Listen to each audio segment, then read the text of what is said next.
Ay lang may hilabti diri sa Cebu. Kaya we're taking care of ourselves.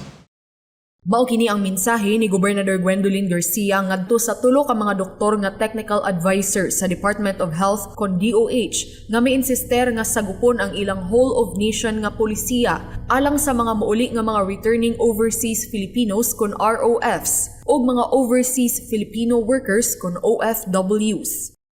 Gamit ang balaod nga Local Government Code isip hinganiban, gibarugan ni Gobernador Garcia ang nauna niyang giluwatan nga Executive Order No. 17 nga iswab ang mga muuli nga mga sugbuanon nga OFWs ug ROFs inigabot nila sa airport ug dili na sila ipaubos og 7 ka adlaw nga quarantine.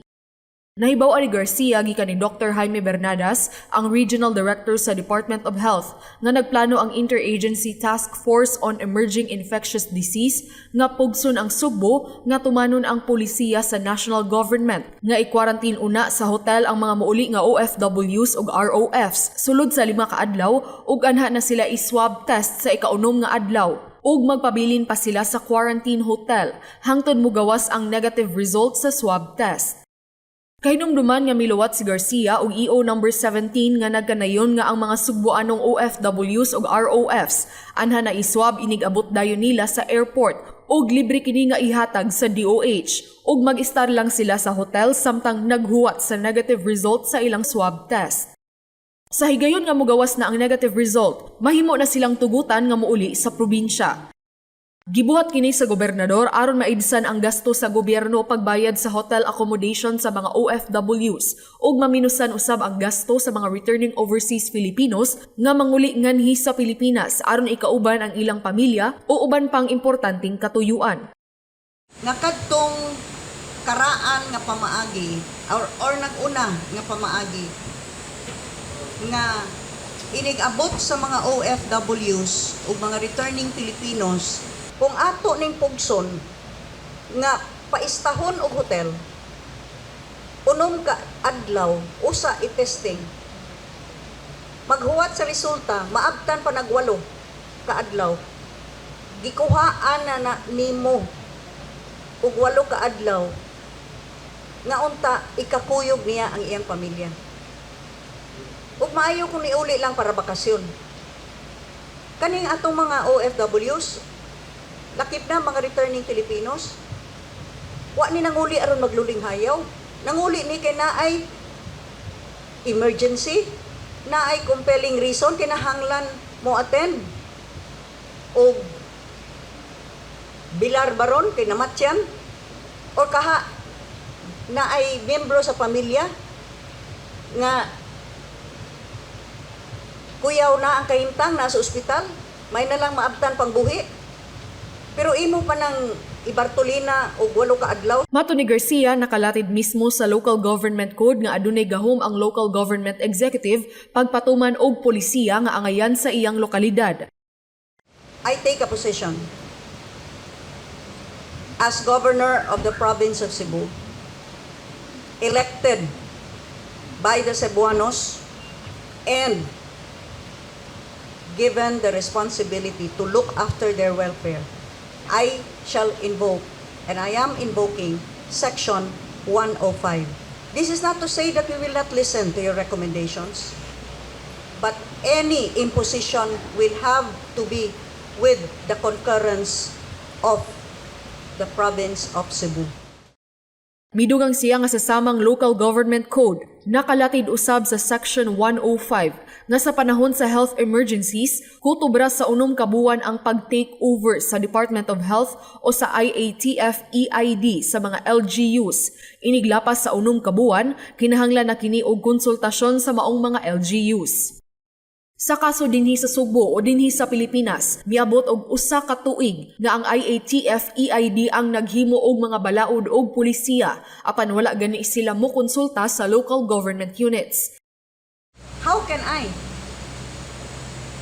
as Governor of Cebu, just stand aside and see our people suffering? Nag-antos ang mga tao, susugot lang ko. I have a sworn duty to serve and to protect. To protect our people. especially from illogical policies. Section 105 of the Local Government Code, direct national supervision and control by the Secretary of Health.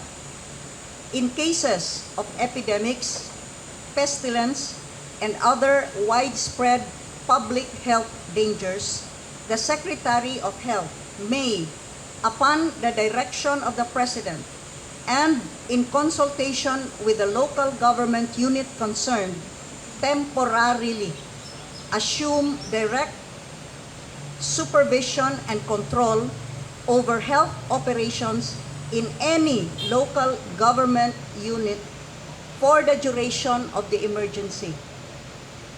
Of course, I guess it begs the question, were we ever consulted during those first 6 months? But this is even more important. But in no case exceeding a cumulative period of 6 months with the concurrence of the local government unit concerned, the period for such direct national control and supervision may be further extended. It's been more than a year. Gisuportaan usab ni Dr. Mary Jean Loretche ang baruganan sa gobernador. Kay matud niya, walay rason nga butan sa national government ang mga lihok sa Sugbo kay minaog na ang mga kaso dinhi sa COVID-19. It is really clearly shown by our numbers and our data that we have very good case control management. We learned our lessons from the first wave that we had. We never agreed to be locked down. We showed that our recovery rate for positives is highest when we test them upon arrival. That because our systems and processes are already in place, we can afford to do the testing upon arrival, and when they are negative, they are released to their LGUs subject to compliance of the quarantine and of course the testing protocol in that LGU. So we actually said that this is only for us here. We are not recommending it for national adaptation. The reason is very simple. We have the protocols, the systems, and processes. Sa iyang taho, gipakita ni Loretche ang gasto sa Overseas Workers Welfare Administration kon OWA alang sa mga OFWs nga muuli nga dako na kaayo tungod sa balayranan sa hotel. Sumala sa sample nga computation, kung ang executive order ni Garcia ang tumanon, mogasto ang gobyerno og 924,000 pesos alang sa usa ka eroplano nga OFWs nga moabot og adunay 220 ka mga pasahero. Apan kun ang polisiya sa DOH ug IATF ang matuman nga 8 ka adlaw nga quarantine, moabot ang gasto sa gobyerno og 2.4 milyones ka pesos. Dako kining kibhang sa kaban sa gobyerno nga magamit na unta paghatag og serbisyo sa katawhan, inay nga ibayad lang sa mga hotels. Where is the sense here? Pabayro nimo og additional og unom pa ka adlaw? How much is that going to further cost OWA? Of course, national government na say mo bayad ana. Karon pa that the national government is already reeling with these effects of an economic meltdown. Naglisod na ta. Pabayron pa? Unya kani mga returning Filipinos nga dili ang OWA mo bayad. Imo pa nang pabayron og 11,200 additional may na lang unta na iyang na magasto sa iyang pamilya nga giulian. Paula Mendoza, Balita sa Sugbo.